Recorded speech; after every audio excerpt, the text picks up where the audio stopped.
السلام عليكم ورحمة الله وبركاته. كل المتابعين والمشاهدين أينما كنتم داخل الوطن وخارج الوطن أحييكم جميعا.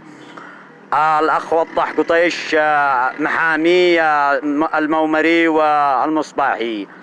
طبعا المحامي نشر على صفحة الجلد قدمنا بدفاعنا، واستعرضت النيابة العامة بالفيديوهات الواردة في قائمة الأدلة، وقررت المحكمة بعدها بالإفراج عن حمود المصباحي وأحمد علاو بالضمان التجاري والتأجيل للإطلاع وتقرير ما يلزم الجلسة السبت القادم إن شاء الله.